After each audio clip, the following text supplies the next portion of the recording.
Hi, everyone. Welcome to the Woke Mommy Chatter podcast. It's great to have you here with us. I am really excited for this conversation. I have been thinking about Black women and mental health for a extremely long time. It's been at the top of my mind for many, many years. And partly, what I was seeing around me, friends and family and myself, and also just this, what I would call a severe lack of understanding in terms of how the mental health spectrum can present in Black women.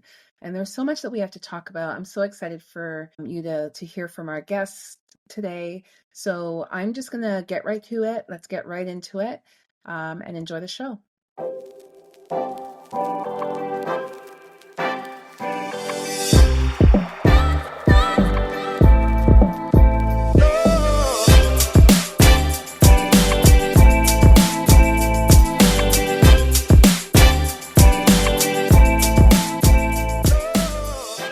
So Amma, Chantal, thank you both so much for joining the Woke Mommy Chatter podcast. I am really excited to chat with you. But before we get into the conversation, because I've wanted to have this conversation for so long, I'm really excited. But can you both, let's do a little bit of an introduction. So we'll start with you, Amma. Tell us who you are. Tell us all the things about you. Yes, I'm excited to be here. So my name is Amma Gyamfowa. I'm many things. I always introduce myself as some of the other roles that I have. So I am a sister, I'm a daughter, I'm a friend, and then also my work is around mental health and well-being, especially in Black communities. And so I get to support people in their healing journey, both as individuals as well as in community spaces and events. And so I'm really looking forward to us digging deep today. Yeah. And what's the name of your organization? Yeah, so I'm the founder of Womanist Healing Counseling Services. And so we provide individual counseling, but then we also do really innovative workshops, events, and then also Afrocentric trainings that support mental health for Black communities, but then also getting trainers or mental health therapists and social workers to have a better understanding of how to better support Black communities. Thank you. You're chatting and you're saying that, and I have all these ideas now. Chantal? Hi, I'm so excited to be a part of this today. So I'm a new mom and I am the co-founder of Winrose Oasis Counseling Services, which provides therapy services for children, youth, adults, couples, families. So, everyone. We have different clinicians on our team to support anyone's needs, as well as I'm the co-founder of Healing Sister Circle, which myself and Amma are both a part of. And we're hosting a retreat this year, and we're looking forward to having Black women be a part of that. I think I heard about your retreat. I think you were telling me about it. And I was like, I want to go. Yeah, Yes. that sounds amazing. So thank you both for joining and thank you for the work you're doing in this space. So we are going to talk about Black women's mental health. This is a topic that I feel like we don't spend enough time talking about. And although it's getting better, right? But, I think I just want to go right in. And this has been on my mind for a long time since I found out, which is that for Black women, the way so mental health encompasses a whole bunch of things. So maybe you can talk about that. I'm just going to go straight for depression. And for Black women, the way we present in terms of depression and anxiety can be different. The way it shows up for us looks different than it does in white or other women. And we are often really high functioning while struggling with depression. And so it doesn't get diagnosed, or we go to a doctor, we kind of get shooed away, we can't get a referral. Can we talk about that? Because I didn't really understand that until I cannot remember her name, but she was a beauty queen in the US who jumped to her death. And then there was a whole conversation around high functioning depression and Black women. And can we talk about that? Yes, of course. I mean, I want to pair this with a couple of things, right? And as you said earlier, and one of the things that I always say is that mental health is not a blank slate. And for me, what that means is that our culture, our society, our family, racism, right? All these systemic issues impact us and our health and well-being. And for Black women, I know oftentimes people kind of just throw out the word strong Black woman, and, how many of us have been taught or really grown up around ideas of strength. But in the States, they did really, really amazing research called Strong Black Woman Schema. And basically what it includes is really 4 different ways that Black women are taught to understand themselves and how they're supposed to support other people, right? And so, one of them is that we kind of constantly are thinking about, how do I show up in the world as a strong woman, right? And if we think about connections to things like depression and anxiety, one, we might push away any ideas around I'm in crisis, or I'm a victim, or I'm really struggling with my mental health. And then within Strong Black Women Schema, there's also this recognition of suppressing our emotions, right? So you have us who are, projecting this idea of strength, and then at the same time thinking that we're supposed to suppress our emotions. And so really it becomes a really dangerous recipe when we think about things like depression, when we think about what happens when moms are postpartum, or when we're just even navigating a difficult season in our life. How we look at that and how we look at how we're supposed to show up oftentimes doesn't offer us the space of grace, of vulnerability, and even what sometimes we might think of as solutions when it comes to our struggles and our challenges to mental health look different than other communities. Chantal, I don't know if you want to add anything to that. I mean, you took it all, but I can add more in terms of often we see that Black women are seen as maybe angry or we're more irritable, right? And that is because we're constantly battling with our emotions, having to not feel safe in certain environments and have to push it down. Eventually that comes up, right? In different environments, and we may overwork ourselves. I know, especially, we like to say we can do it all. We're super women. Also, our families may encourage us to always be doing something. I know, turning a new parent, they're like, why aren't you doing this? Why aren't you doing that? I'm like, can I sleep? And I know that's important. So I myself having to work and push back on those things is hard. So I can see why, if people aren't aware of some of these signs, how easy it's to fall into depression.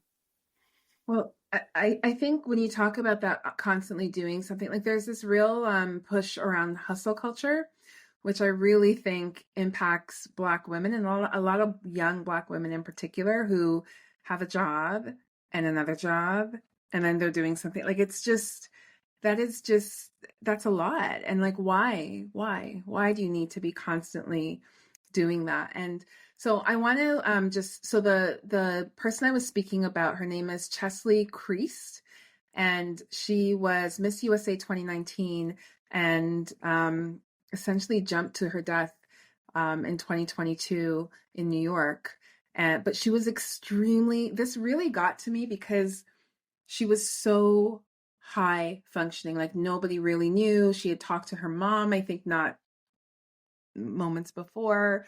Everything seemed okay. And she was at the top of her game, and then, committed suicide. And I feel like that there, for Black women in particular, there's a lot of that high functioning. I really identify with that high functioning, the functionality of our lives, and the fact that we just keep going. And then what that means, though, is that we are, like you said, like there's sometimes this irritability, and then there are other aspects that do not get recognized. So can you guys, as therapists in this area, can you speak to, how do you know if you should be seeking help for depression if you're not lying in bed all day? Like, you can get out of bed and you're taking your kids to school and wherever they need to go, and you're going to your job and going to your other job and your other job. So how do you know when you need help? I love the fact that you brought up this idea around, like, you could still be going to your job, right? Because as you said, it's so high functioning for Black women. And so as Chantal said, I think the anger and irritability piece, that constant irritability, you feel like you're going to blow up on people, as an ongoing thing that seems like it doesn't go away. One of the other things I want people to also think about is the physical manifestations, right? And so oftentimes for Black women, what actually ends up happening because we're not expressing our emotions in certain ways is that you might all constantly have migraines or body aches, right? And pains within your body that are signs and symptoms that something is wrong. And you're feeling a sense of tightness in your chest, for example. Like those are actually often end up being our signals because we might be so used to being burnt out that we actually don't even know, like, what is happening to me? Am I burnt out? Am I super stressed? Am I depressed? Am I going through a really difficult bout with anxiety? So those, I think, would be some starting points for people to think about or to look at. Yeah, and then I would also add that if you notice your reactions to things are more heightened because you've been just going, and then, one thing that you feel maybe shouldn't have had such a big reaction, you may have a big reaction.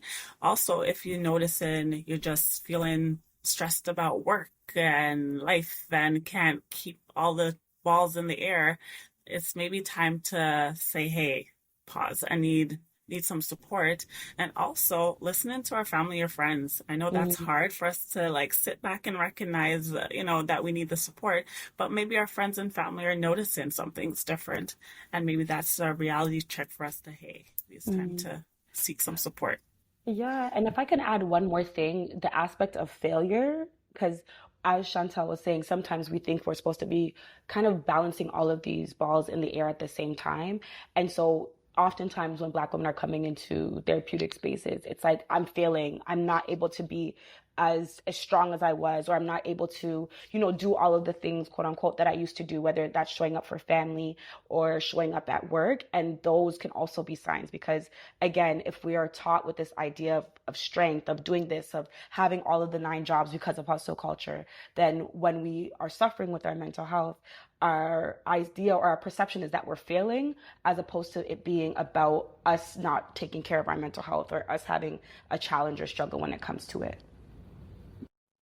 How do you, if we are struggling with hidden depression, so in your experience, in your practice, how do you see that impact our family dynamics, our relationships with our partners, with our children, with our extended family? What does that look like? Yeah, in terms of with children, I noticed that parents aren't able to really sit and listen to their kids. They're, go in and not able to give the time needed, and they may over consequence at times, or the child is kind of left to kind of figure out things on their own because parents are struggling with their own needs. And in terms of with family or relationships, more conflicts may show up because certain things may, irritate you more so. And that can cause a strain on a marriage or a relationship, even with friendships as well. Yeah. What I find I see is that there's a lot of built up resentment. And so it's this aspect of I'm struggling with my mental health.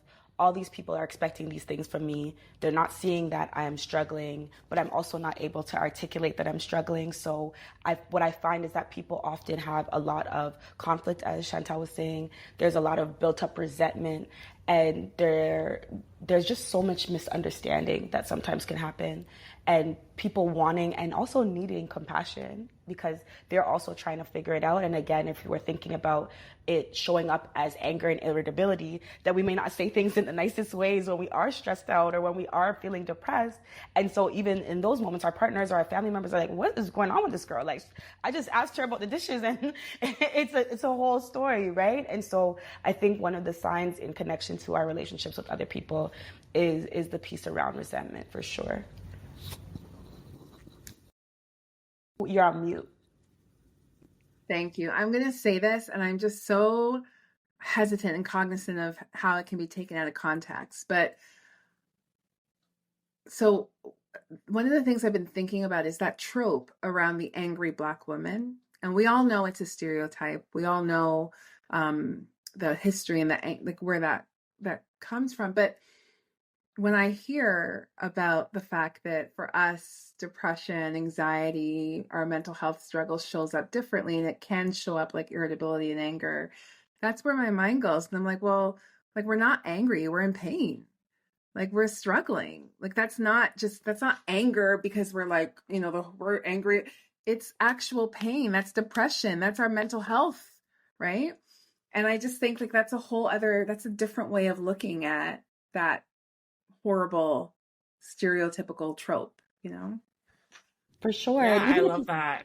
yeah, I go think ahead. that summarized a lot of what our experiences, especially if we're dealing with racism on top of all of the responsibilities we have, intergenerational trauma, all that shows up and we're just carrying some of that on, right? So, yeah, I love that. And even if you think about anger in general, like, we call anger like a volcano or an iceberg emotion, right? So what may come up is crying or frustration or yelling or what have you. But oftentimes when anger is showing up, it is sadness, it is disappointment. There is, even if we think about all of the times we recently were angry, there usually is a deeper reason as to why. Maybe it's hurt, maybe it's feeling misunderstood. And so I completely agree with you around just it really manifests in pain, but just in a different way. And also us being able to find places to address those pains, right? Because as Chantel's saying, some of this is intergenerational. Some of it is the systemic piece around what does it mean for me to experience anti-Blackness in the workplace, and then I have to go to my children's school and deal with X, Y, and Z, right? So I think it's also so compounding. So of course it's going to come out as anger and as frustration, and also oftentimes Black women are not given the space to express other types of emotions, right? Even if you think about how we look at anger. We look at anger sometimes as a powerful emotion, as an emotion that is like shows this, right?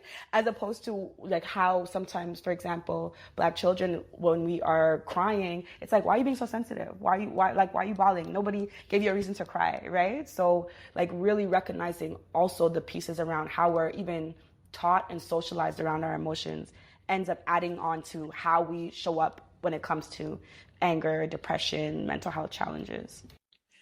Let's talk about our family dynamics and I hate when I hear, oh, mental health in black communities, that there's such stigma. I feel a little bit like, like, is there? I don't know that we're very much different from other communities. However, and I say this knowing that as Black people, we're not all the same, right? We have different cultures, different experiences. We're all Black and we carry that, and we have that unique experience of walking through the world as Black people. But our communities and spaces sometimes vary, right? That said, I do think so. You said it that, I'll give you something to cry about. What are you crying for? What do you have to be worried? Like, there's a thread of that no matter where you are in the diaspora, whether you're African American or you're British, Black British, or you're Black Canadian, Caribbean, whatever it is, there is that thread. I think that that's common to all of our experiences. So, but I also don't see that as like a stigma. I just see that as, maybe like a lack of understanding around mental health. But how do we get past that idea where, we don't have time to be in touch with our emotions? We can't, like, things were so bad at some point, like, and they're better now. So what on earth do you have to be upset or depressed or sad about? Get over it and get on with it, right? How do we get past that? And why is that attitude so harmful? Or is it? Yeah, I think that's a great question. And I think maybe we need to define what is hard, right? Because oftentimes people think certain things, oh, you should just be able to move on. Oh, but hey, I'm going through something with my parents that you should just, get over it and move on. So I think we need to rework what hard is for different people, right? What's hard for you is not hard for another person, and what's hard for them might not be hard for you, and give people self-compassion to experience what they're going through in different ways.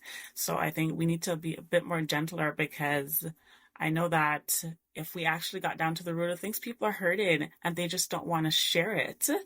And they hide it because that goes back to that strong trope of, I just have to push through. But why do we always have to push through, right? Why can't we be open and ask for support that this thing is difficult? Yeah, I agree. I think the slowing down, the being compassionate, and also even us thinking about like what type of families do we want to have, right? What type of community do we want to build? Because if we understand that a lot of even our dismissal of children in that way is coming from our own, responses in connection to intergenerational trauma, then we have to think about like what world do we want to build for our children going forward? Do we want to build a world where they feel safe and comfortable and can really experience Black joy? Or do we want to dismiss them, make them feel smaller, and even for ourselves, right? Like part of the reason why these conversations have become so strong over the last couple of years is because when we were forced to deal with it, we were like, oh my gosh, like we are actually suffering, right? And so I think really recognizing that as much as we're trying to build a new world for the little ones in our life, our little children, our nieces, our nephews, young Black children growing up, that we as adults also want gentleness and care and tenderness. And we actually deserve a world where we can take care of ourselves and also are able to better take care of one another. And so I agree with you. I think stigma exists across communities. I think just the way we talk about it often creates the space or the bridge to be able to explore it, right? So I think we all have to find kind of unique and creative ways that we are able to do that in order for Black people to just talk freely about our mental health and our well-being, because it shouldn't be stigmatized. And in order for us to really heal and move forward, we have to get comfortable with talking about the struggles that we have and also being okay to make the spaces as safe as they possibly can be for one another. I think that's so beautiful. Yeah, making the space safe, as safe as possible. I want to ask about, so mental health is a spectrum. It's a spectrum, right? And one of the things that I think we forget is that you can go your whole life and be okay, and something can happen and you can experience mental health crisis, and then you can like move, get the help you need and then move past that and go the rest of your life and be fine. Like I think sometimes people forget that it's not that you experience mental health crisis all the time. Like it's not like for some people there is, like there's a diagnosis, you have to live with it.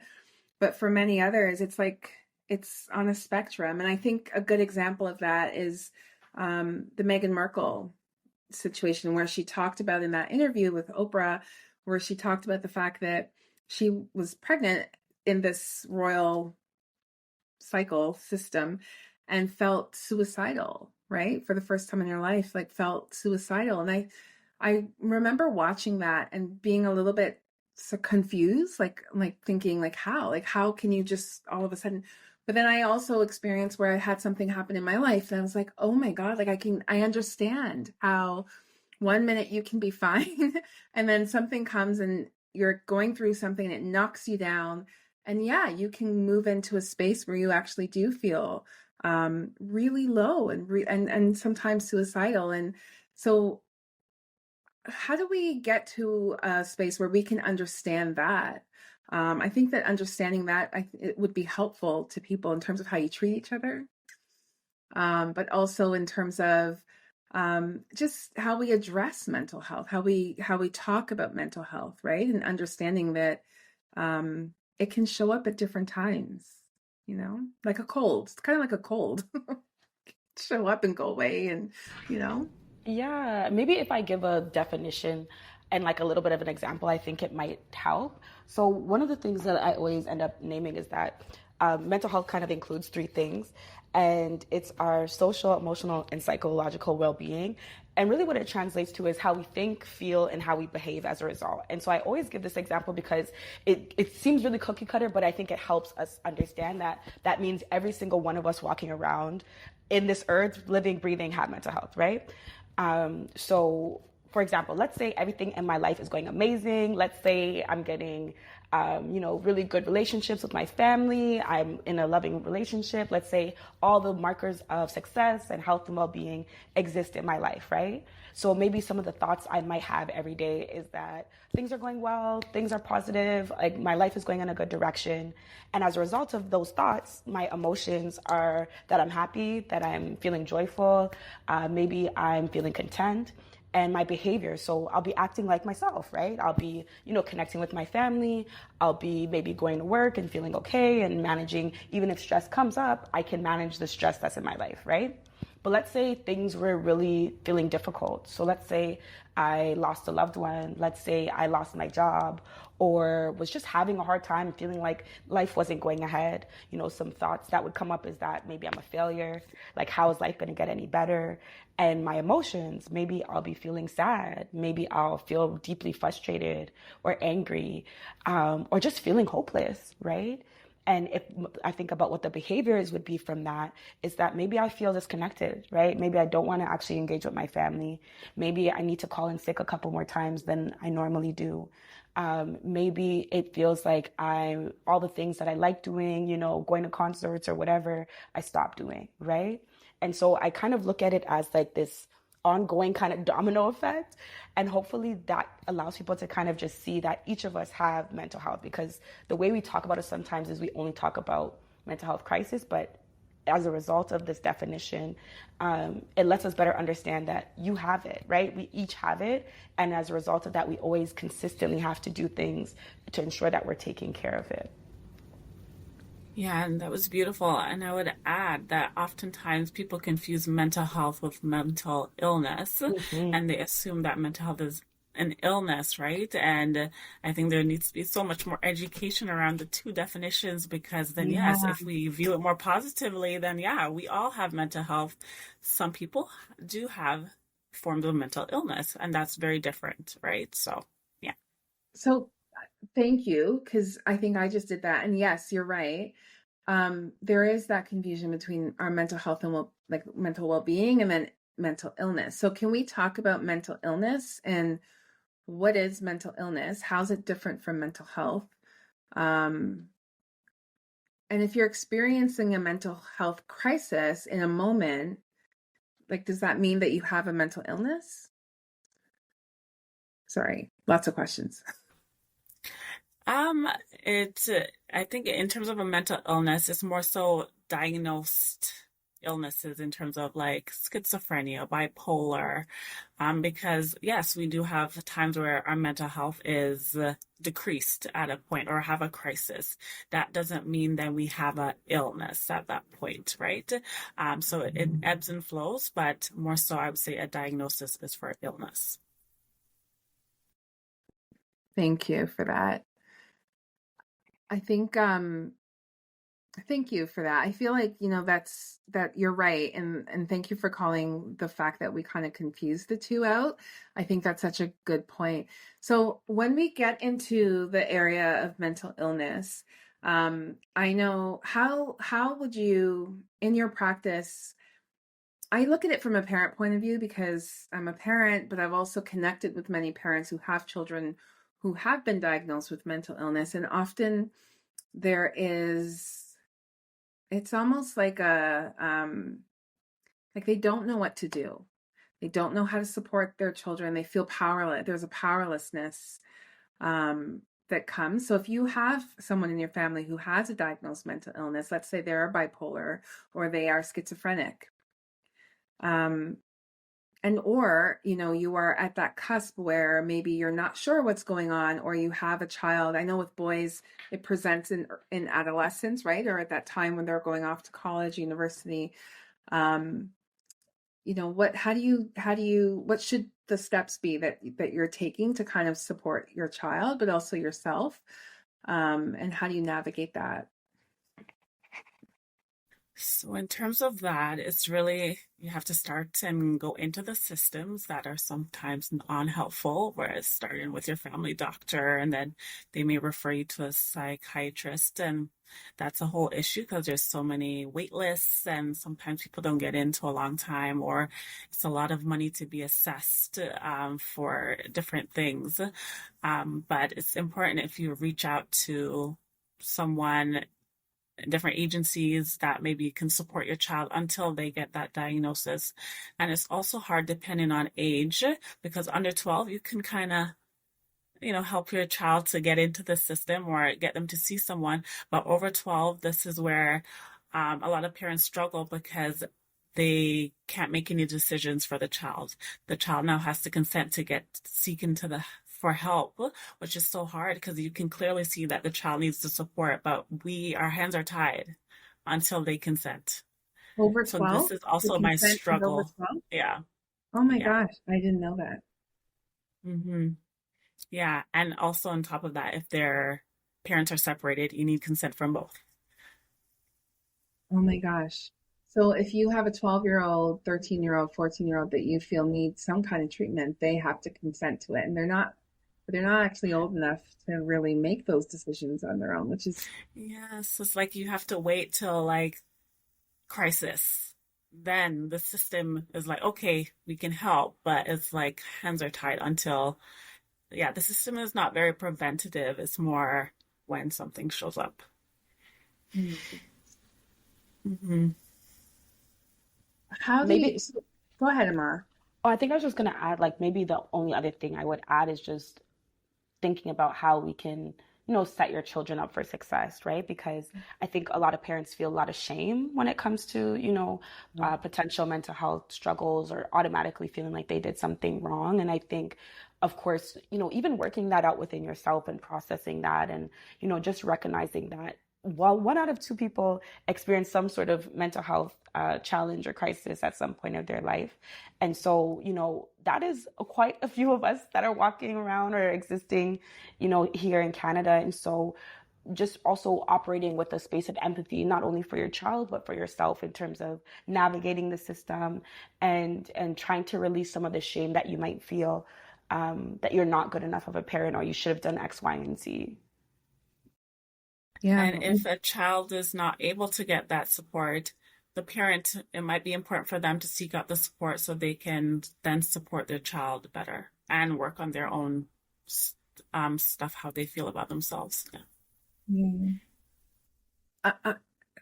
My mind is blown. Like I didn't know about the consent, which doesn't make any sense to me. I think that's just wrong. And it's not it's a very kind of Eurocentric, I think, view.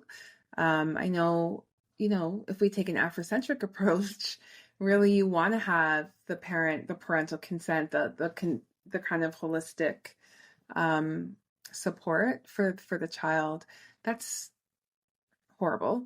How do you work around that as therapists? Like, what do you do if you see that there is a child that actually does need support? The parents wants them to get the support, but the child is saying no.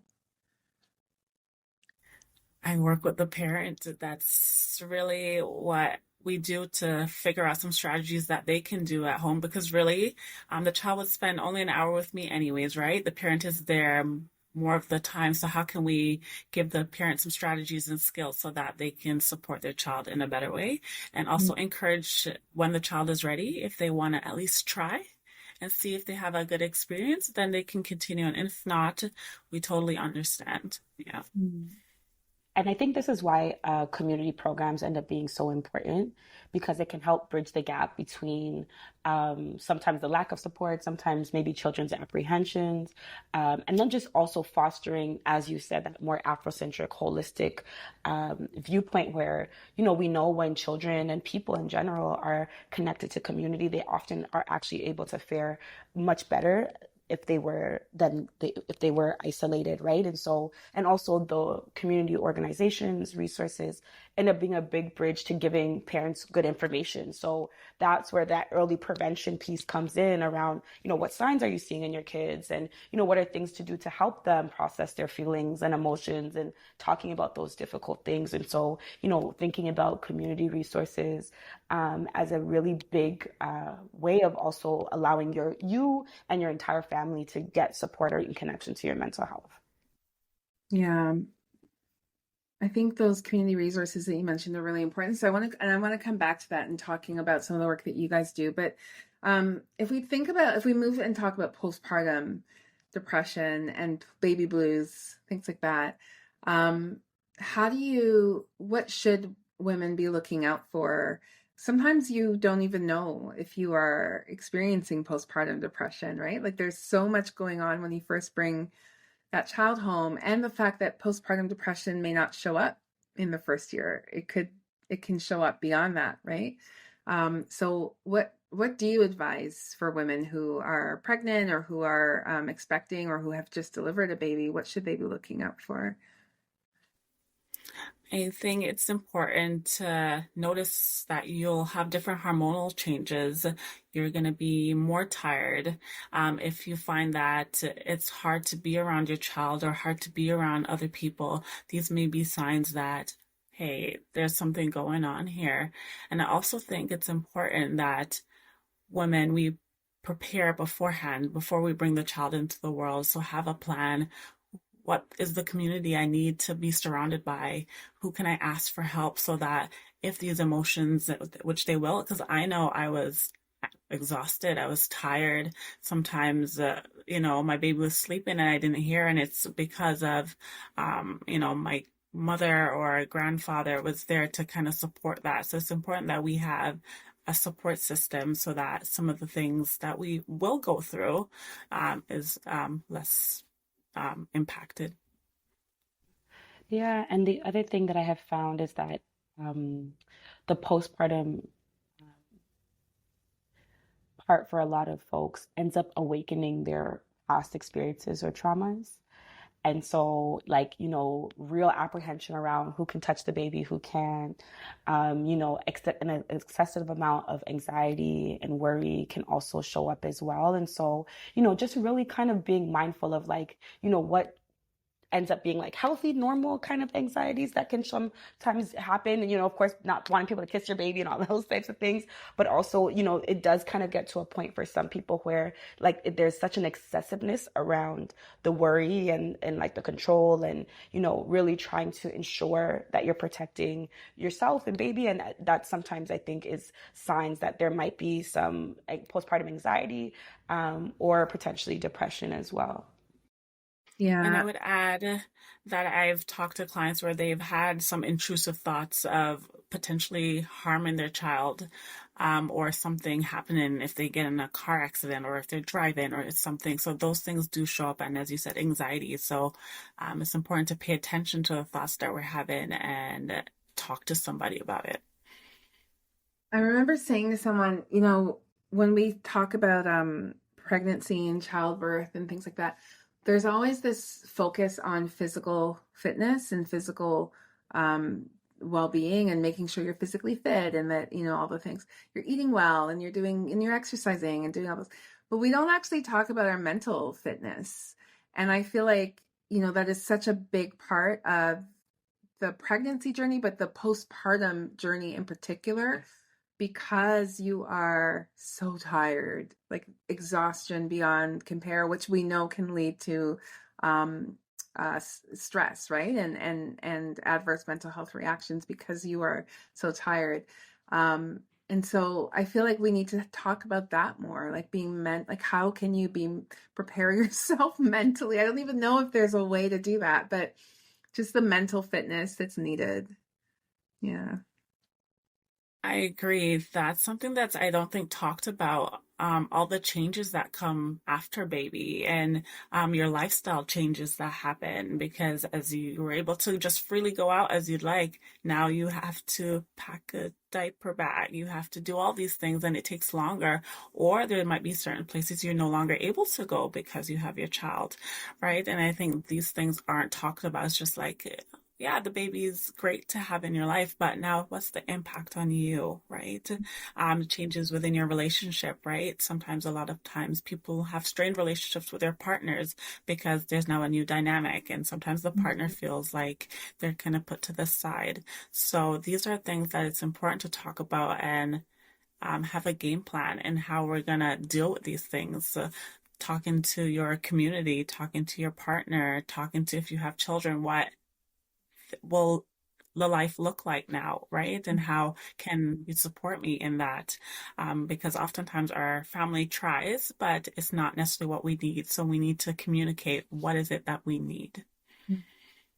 I really love those. And I think as you were talking, I was thinking about the excitement, right, of the baby, of the clothes and, getting the birthing plan ready and making sure everything is on point. And even whether it be that you have a doula or a midwife, right, that, you think about like who is the team that's going to surround you after the baby is born, right? And I think this is where, again, our community supports, our family, our friends. I saw somebody online, who was like, she's going to give birth to her first child soon. And she said that, listen, don't ask me if you should bring groceries or how you can help. Anything, if you come over and you help clean, that's amazing, right? So like, as Chantal said, putting some of your requests out there, leaning in and getting the support, right? And not feeling like you have to do everything by yourself. But then also, thinking about the formalized supports, right? Thinking about the mom groups, thinking about, accessing therapy because, it's such a big switch, such a big change. And we have to also think about like, what other things do I need to put in place, not only for the safety of the arrival of my child, but my safety in connection to my emotional, mental, spiritual well-being when I have this new baby that demands my attention, 24/7. Yeah. And I think letting go of expectations is another one. I think I heard you mention the birthing plan, and even that, I mean, let it go. Like, sure, plan it out, but let it go because it may not, and very likely it's not going to go like that at all. And you can't, I think, part of hanging on to that and being like, it has to go like this, and I have to play this music, and I have to have this, like that, all of that is kind of what leads to some of that additional stress that just is just so not welcomed, I think, in that period. It's very hard. Okay, so we've talked about Black women and our mental health. We've talked about the difference between mental illness and mental health. And we've talked about postpartum. And we've talked about the fact that Black women, like, things like depression and anxiety show up differently for us, which I think is such an important piece that I want everybody to know, including our physicians who need to know that. What advice, what would you want to say to Black women, just generally about their mental health journey, about their mental health experiences? What have we not talked about that you would really want them to know? One of the things that I always try to encourage people around is around you don't have to go through an extreme crisis before you get mental health support. Oftentimes we come to mental health supports because we're in a deep crisis. And I want people to recognize that it can be a preventative tool. It can be a tool for you to just kind of process life, process how you want to exist, how you want to live, that we don't have to get to our wits' end in order to get that hand and help and support. And the other thing I want to maybe name is this aspect of redefining strength, right? There's nothing wrong with strength in itself, right? But I think we have to redefine what it looks like. For me, when I was younger, I used to think like not crying is strong, right? Like that means that I'm a strong person. And each of us might have our own ideas of what strength is or what we have seen strength look like. And I think Black women in particular, redefining how we look at strength. What do we look like as being strong?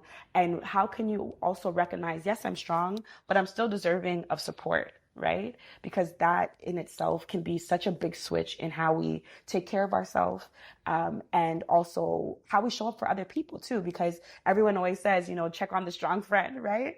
And so we need to kind of shift that dynamic so that we're all able to support one another. And my thought is around our faith community, especially in the Black community, that we can have faith in our spirituality or whatever that looks like, and also seek support in therapy, right? And also, therapy is not the only way of healing, right? There is also community supports. There is being in nature. There is somatic experiences that we can have. So I believe it's important that we know that healing doesn't have to look one way, and that there also is therapists out there like myself and Amma that look like them, that they can feel a sense of cultural support in their therapy journey. I think, at the risk of diving in some in another space, but I think that faith point is really an interesting one, because I do think, like, there is this, I mean, we all know in our communities that, and for many people, there's this deep faith. And I think, like, when I talked about stigma earlier, I feel like for a lot of our, especially our older generations, their way of coping with their mental health crisis or whatever it was to turn to prayer. Like, my mom will still say that to me. You need to pray. What? But that was their way of coping. And that's not, it's not something you should just throw away. I think that there's a lot of value in that as well. And I can imagine, like, maybe like 40, 50 years from now, people might start studying and studying that phenomenon. I don't know, figuring out that actually maybe we do need to pray more. I don't know. But yeah, that's a really good point. Yeah. And it already exists in the sense that, there's a lot of research that shows that people who use religious coping often report higher positive mental health, right? And again, I think it goes to the point around, it doesn't have to be either or. You can pray and you can still do meditation. You can pray and you can still go to therapy. You can pray and you can still lean into support, right? It doesn't have to be either or. And I think sometimes we were taught that, right? Like, just turn it over to God. And I need God, right? But I also need other things sometimes, Yeah. Yeah, 100%. Thank you both so much. I think this was such a critical conversation. I feel like there's so much more that we can say about this topic, but I'm really glad that we got to at least talk about some of the key issues. So thank you for your expertise. Thank you for having us. This was a beautiful conversation. Part 2 will come soon. Right? Absolutely. Thanks so much for listening. I know that gave me a lot of food for thought. And please protect your mental health. Please protect your mental health and well-being. I think as Black women, we give so much to other people, and we pride ourselves on being able to keep moving forward. And we don't have to. And it's okay for us to be vulnerable. We need to be vulnerable. And I will say, even for me, I've had moments where I have felt like really, really low and really down. And I think it's okay to honor that and to seek the help that you need. So please, if you need support, we're going to share some links for support here as well, and in the chat space, so that you can find the support. And you can always reach out to us as well. We would love to hear from you, hear your stories. Info at wokemummychatter.org. wokemummychatter.org. So please reach out, tweet us. We're on TikTok. I love TikTok. That's like my new thing. It's like the only thing I use regularly. So please, send us a message on TikTok, follow us, Instagram, all the things. Okay. And take care of yourself.